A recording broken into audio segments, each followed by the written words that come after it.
Hey up, it's Steve, the old Yorkshire geek, and it's time to review the penultimate episode ever, maybe, of Star Trek Lower Decks. This is Season 5, Episode 9, Fisher Quest, as in Fissure, F-I-S-S-U-R-E, not Fisher, fishing, whatever, you know what I mean. Like the Fisher King, it's not that. Fissure Quest. And it's a really, really, really, really good episode. It is top-notch stuff. But before we start, don't forget, like and subscribe, share the videos, drop a comment, hit the notification bell if you subscribe, and all that stuff, if I can say it. Explore the description for various links to merch, my Patreon, my websites, my books. There they are. They're on Amazon Kindle and paperback. Give them a whirl. What else? Drop us a super thanks, or become a member. Become a member, and then you get early access to videos and exclusive videos and stuff like that. And what do they say? Exclusive emojis in the chat. You'll be able to join in the live chats when I do live streams. That's just members only for reasons. But anyway, so there we go. Right, let's get on with this episode, Fisher Quest. It's a really cool episode. And right, so let's get on with it. I'll make myself titchy tiny. Right, we're off. We're off and running. Here we go. A blank screen. It'll begin in a moment, don't worry. Here it is. There we go. Begin with the usual opening, seeing the good old USS Cerritos heading to warp and doing the logo, blah, blah, blah. Right, let's just get on with it, shall we? Right, we're off. So we begin. We're on the Cerritos. These are our junior grade lieutenants, whatever.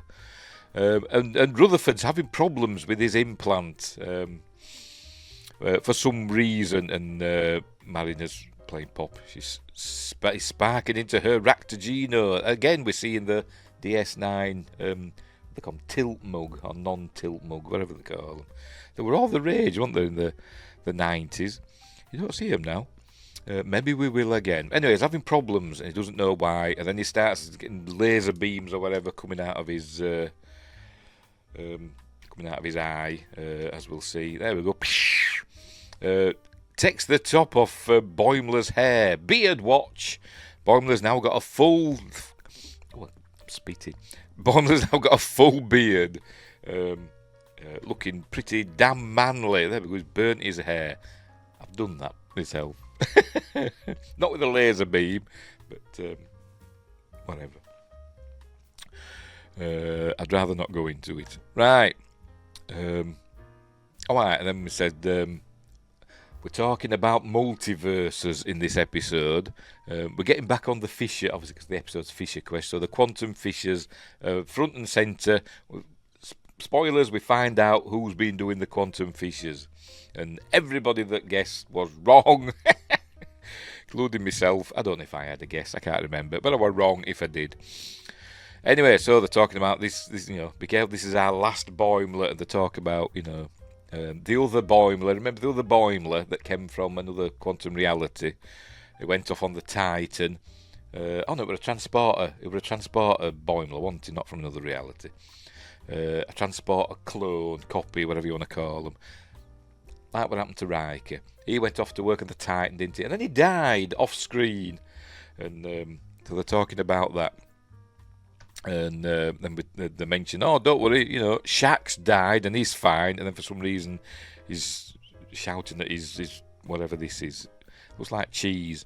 It's not Hasperad, is it? It doesn't look like it. Anyway, it might be. I don't know. But whatever. He's shouting at it, whatever it is. Anyway. And then Boimler says, I wish I could have seen, what the other Boimler's up to. And then he goes, we go through a fissure, and then we come across, here we go, quantum reality 582.76 and whatever that is. It's one of the Greek letters, but don't ask me which one it is. Don't ask me which one it is. And we come across a Defiant class ship. There it is, from another reality. and it's Boimler in charge. And there we see T'Pol. T'Pol's there, voiced by Jolene.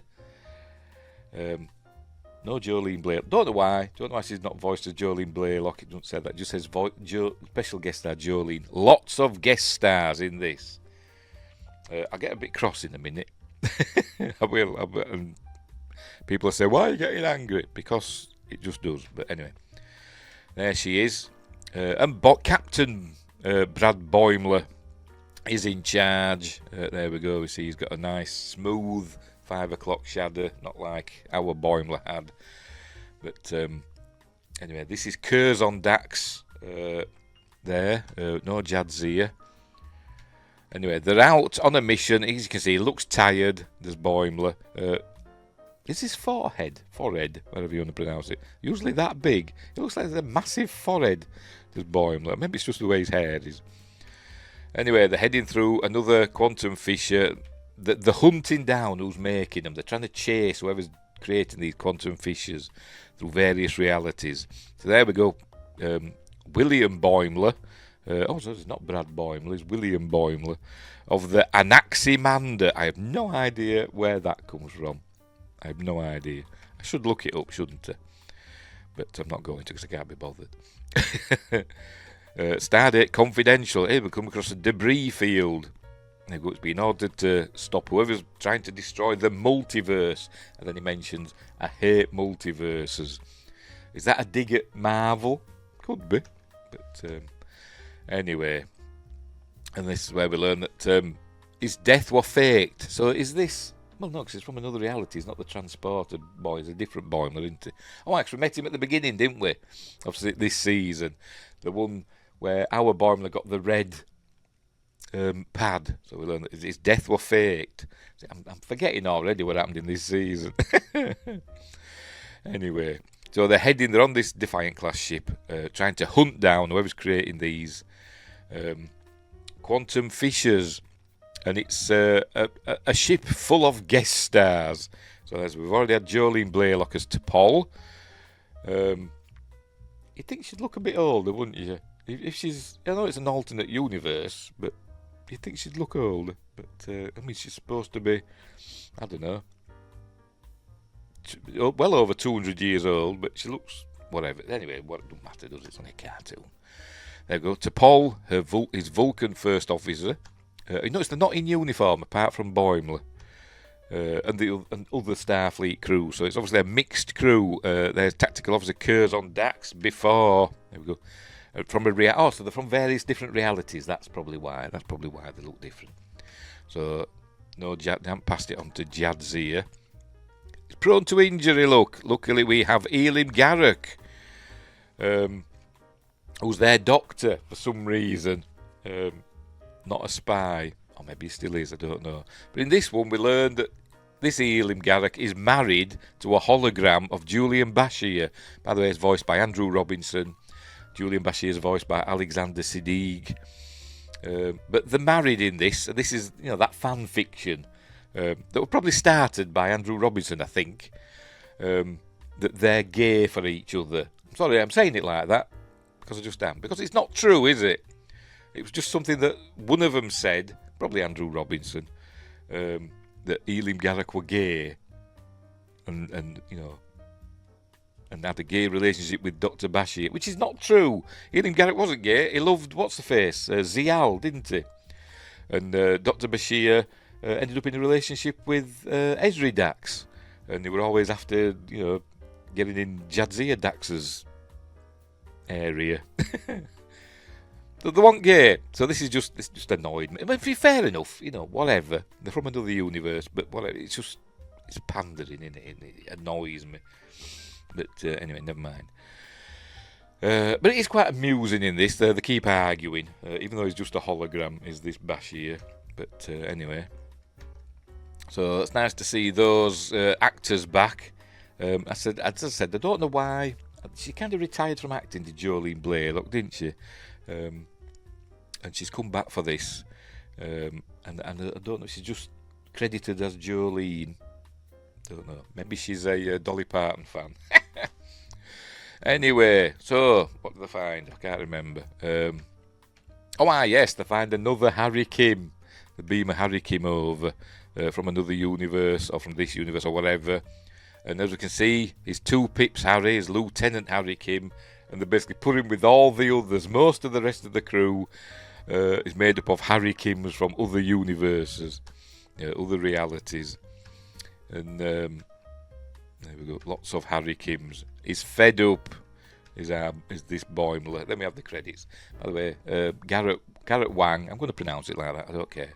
Garrett Wang is back as all the Harry Kims. And for some reason, sometimes he sounds just like George Takei. But anyway, right, here we go. Credits, cool credits.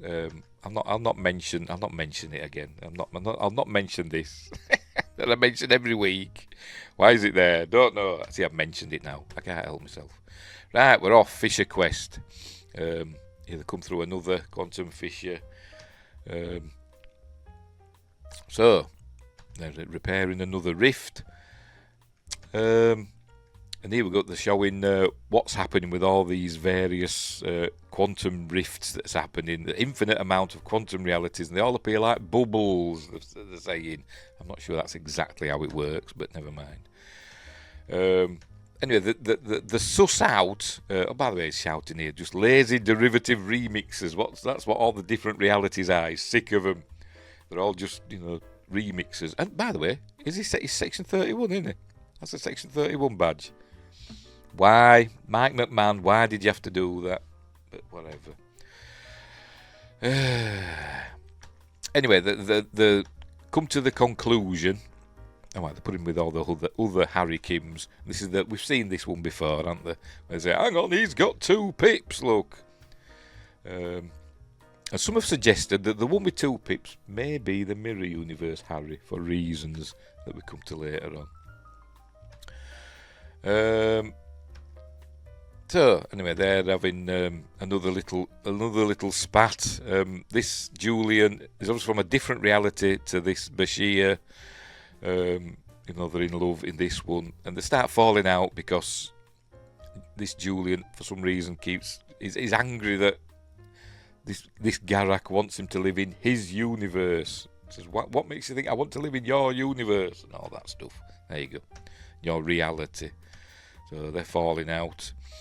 Right, so they repair that rift, and then something comes through. Here it is, a shuttlecraft. So the beam whoever is on that over, and it's Mariner, look, in a ops uniform, Ensign Mariner in an ops uniform. So it's another alternate Mariner. And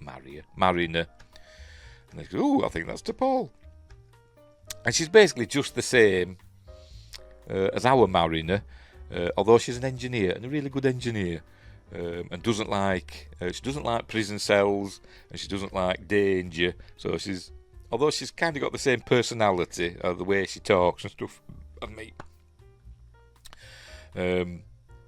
She's not reckless like our Mariner. I bet she doesn't like to fight like our Mariner does.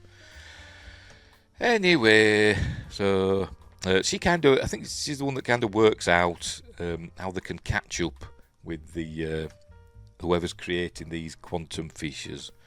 And we've also learned that this T'Pol was married to Trip Tucker for 63 years. And she's eating sushi. Should she be? I thought they were vegetarians. Obviously they're not vegans, so she must eat fish. But anyway. So thankfully that Trip didn't die in her universe, and neither did ours. And for some reason, Curzon doesn't like her. Does he not like Vulcans in general? I don't know, but it doesn't get on with this T'Pol for some reason. But anyway, he was always shouting at her. Is it supposed to be reminiscent of the McCoy Spock relationship? They were super close friends, but they were always arguing. Is it supposed to be, a callback to that? I don't know. But anyway, why are they all eating noodle? Is it noodle day? It must be noodle day in the mess hall. But anyway, right. So they work out how they can catch up to them, I'll catch up to whoever's creating the fissures. And what happens? They open a fissure and they go through it, and then by the time they get there, the other ones, whoever's creating it, has gone somewhere else. So what they've got to do is like do a preemptive fissure, and hopefully it'll draw the bad guys through. So that's what they're going to do. There we go. The trap is set. Anyway, it works, and they come through, and as we see, here it is. It's an XCV 330 type ship. I don't know if they've got a designation, but there it is. So the old the first not the first Enterprise. They had an the XCV 330 was an Enterprise, wasn't it? We'd never seen them beyond images. This is the first time we see one in action. So they shoot at them, and they follow them through a rift. There we go. All goes wrong. So there we go. Lots of injuries. Anyway, so they're arguing again.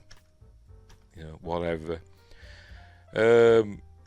So they shoot at them. There we go. Damage the other ship, and down it goes to this other planet. So they've got to go down and land and start doing repairs. And so down they go, and they're heading for the other ship. It's a bog planet, apparently. I don't know if you've seen these aliens before. They kind of look familiar. I'm sure I'll be told that they were in such and such an episode. But apparently, in most universes, they're kind of cute and harmless, creatures. They're obviously intelligent because he's wearing a scarf. They use weapons and stuff. But on this planet, they're aggressive, and they capture the Aximander crew and take them to their city. And they're in jail. They're in a prison, and Mariner doesn't like that. And all the Kims are wondering why they're separated from the other crew, and they don't know why. But it says, at least they're not trying to drink our bones. Says, usually these, whatever they're called, does it say? There we go, Quopians. Usually they're, cute. And then he says, at least they're not trying to drink our bones. Obviously mentioned to the, I don't know, Whoop Moops, whatever the Meep Moops, I can't know what they're called, from way back. Anyway, here we go. We find the crew of the other ship, and as you can see, they're dressed in Enterprise NX era uniforms, and this is Captain Lily Sloan, voiced by Alfred Woodard. So she's back. I don't know who the rest of them are. Are they supposed to be people that we know? I have no idea. But so there we go. She's playing with them because they had to crash because of the unprovoked attack, and it turns out they're creating the quantum fissures, and they don't have warp drive because I think she says, I don't know what you're talking about with warp drive, but they have this interdimensional travel, and they go into different realities to explore. That's the way they travel, and they don't realise they're causing all these problems. So they're not bad guys. So anyway, the Quopians have boarded I keep wanting to say Defiant, but it's not, the Aximander, whatever the hell it's called. And Garak's hiding out in the crawl spaces. He activates Julian. There we go. He's got a mobile emitter. And so they've got to save the day. So they're all... there we go. She says, "You're Lily Sloan. You helped Zephram Cochrane build the first warp drive." She says, "I don't know what you're talking about warp drive, but Zeph did help me build our quantum reality drive." So already they've relegated Zephram Cochrane from creating warp drive to helping Lily Sloan develop their version, the quantum reality drive. So again, sorry, that's points off for me. So already we've got several points off for the bloody tick boxing, box ticking, whatever the bloody hell is, however you say it. But anyway, whatever. Anyway, so we learn that they're not doing it on purpose. They don't realise the problems they're causing, and so they've got to try and find a way to fix it. They're getting zapped, but Garak arrives with Curzon's Bat'leth to save them. Here they are, having fun fighting them. So I think we can get you home. So they escape. Then they get the Kim crew out and head back, and then we see that the ship needs repairing. This is what they got. This is what they use for energy, or whatever they call them. Anyway, it turns out. By the way, the Kims have been arguing amongst themselves because obviously one's been promoted, and the one that's promoted is not happy that the others are rubbish and they've never been promoted, and they're arguing that it's because you're in ops and there's never any opportunities for promotion in ops for some reason. But anyway, right. So, but then the ship takes off before they've had a chance to finish fixing it, and it turns out it's the Kims that have stolen, and particularly Lieutenant Kim. They've stolen the I forgot the call of their ship. Does it tell us? 1 minute later. Anyway, so Lily Sloane's ship gets taken. I don't know its name. I've tried looking it up. I don't know, but maybe it does mention it, but I've obviously missed it. But it takes off, and it's the Harrys that have stolen it. By the way, earlier on they mentioned Boimler says, why didn't you, if you're not bad guys or whatever, why did you not, respond to our hails? And she says, well, their version of the Prime Directive is that they never contact anyone from these alternate realities, so they don't contaminate these realities. They just go in, have a look round, and go to another one, not realising all the trouble they're causing. Anyway, so the Harrys have stolen the ship. Because it turns out it doesn't want them to go back, or the Ensign Harrys don't want to go back to realities where they'll never have a chance of promotion. But anyway, they head back to the Anaximander, or whatever the hell it's called. Defiant, I'm just going to call it Defiant. Curzon fights off the Quopians. There we go, they're headed. They don't beam in. It's got a turbo lift or an elevator that they go into. They don't have a ramp to go. Lifts. I don't know if you've seen this before, but here it is. Look, Matt. They don't have a ramp to go up, or there's just like a turbo lift there. You think all that? You think they say computer beamers aboard or whatever? That's what they usually do, don't they? But anyway, they get in there, and he tells them, go. I'll fight these off. Curzon, be careful. Anyway, he comes in eventually. He's injured. So there you go. There he goes, taking them where the Harry Kims can rank up. But they all fall out with him. They all say, no, this is not what we want to do. But they're chasing after him. There we go. Damn you, 2-Pip Kim. Anyway, Mariner, they can't catch up to him. Because obviously the Anaximander, Defiant, is damaged. So she does engineering whiz kid stuff. You see their ship's still damaged. It's not working at full capacity, and panels are falling off. Anyway, there we go. Impulse increased by 15%, and she does a bit of warp as well. But it was making a rift. They need to do a micro warp jump, which they do, and that helps them catch up. She's got to enable them to do that. She's got to do something with the gravity plating or something. I don't know. So it's nearly crushing her, and luckily, holographic Julian appears to save the day. They do the warp jump. He collapses, does Curzon, and T'Pol takes him to sickbay, and we learn that he was injured, fatally wounded. Here we go. They do the warp jump and arrive at the other ship. Don't know what it's called. Is it going to tell us what's happened to the rest of the crew? Lily Sloane and all them. Are they knocking about? Where are they? Oh, there's one there. Look. Obviously, they didn't get Alfred Woodard for long. Anyway, they're creating another quantum fissure, and anyway, they all turn on Harry, but it's too late. The fissure's been created. He's dying. His Dax and the symbiont, as we can see, is dying as well. And there's no way for him to, get the symbiote to another host. So T'Pol does the remember thing and takes his Catra. Obviously, everybody must have a Catra, whether you're Vulcan or not. So she takes both Curzon and Dax's Catra into her brain. There we go. Oh, and he also says, since when are we friends? And she says, since the day we met. Yeah, whatever. So she does that, and then he dies. There we go. Beam out the other Kims, leave Lieutenant Kim there on the other ship, and he's going through by himself, but the ship's so badly damaged, if it tries to go through... Oh, there's Lily Sloan. If it tries to go through, it'll be destroyed, which it is. It goes in, and we just see a little pff as it blows up or whatever, or disintegrates. There we go. Ha ha ha! Foot. So there we go. Oh, and then we have a bad fissure appears. You can tell it's bad because it's red. Look, it's all breaking.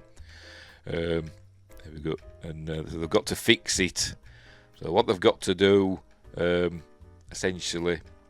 By the way, there she's getting all the Catras, both of the Catras, and I don't know if. Well, I'm going to say I don't know if it'll continue with this. You know, will this have repercussions of T'Pol having the Catras of Curzon and Dax in her brain? I don't know, because we've only one episode left. And they've got to find a way to fix this. This is breaking the multiverses, is this. And they go, soliton waves will spread across all quantum realities. It was really good at... you can't really call it techno-babble, because it makes no sense whatsoever, but stuff that sounds like good techno-babble in Lower Decks. Anyway, there you go. They've got to direct a soliton burst into it that will fix... all the other realities, but destroy the one that they're in. They said, well, you know, it's one reality to save all the others, an infinite number of others. So that's what they're going to do. But he's going to send a message. He's got to wear something to send a message to the Boimler in our universe to help him. So anyway, so the transcends quantum realities, and he says, just hope he doesn't freak out. But they've got to doing that first. They go, piggybacked a message to my duplicate, and then we go, I just hope he doesn't freak out. There we go. And then we cut to our Boimler. There we go, in the mess hall, and he freaks out. He just gets the message, and he goes, holy whatever, we're all going to die. He runs off to be continued. So there we go. So now we've got one episode left ever of Lower Decks, it seems. But before that, there we go. We've got the special guest star, Jolene as T'Pol. Why not play it? Look, I don't know. Well, maybe because she's married now, isn't she? Called is the surname Rapino now or something like that? Maybe she's not allowed to use that. SAG rules and all that. I don't know. But Andrew Robinson as Garak, Alexander Siddig as Bashir, Garrett Wang as Harry Kim. I know he pronounces it Wong, but it's like Han Solo. Mark Hamill pronounces it Han Solo, doesn't he? So I think it's just a way things are pronounced in different places. But anyway, Alfred Woodard as Lily Sloan. Don't know who did Curzon Dax, but anyway, does it matter? But anyway, a really, really good episode. Perhaps the best episode of the season. Really exciting, and I wish I knew the name of Lily Sloan's ship. Maybe it did mention it, but I missed it. So there we go. So looking forward to the last episode next week, which is called The New Next Generation. Yes, The New Next Generation. Is it? I think it's supposed to be a longer episode. I'm sure I read somewhere that the last episode is a longer, a bumper episode. So maybe it's a double episode, or maybe it's just a little bit longer. I don't know. But look forward to that next week, December the 19th. Episode 50 it is.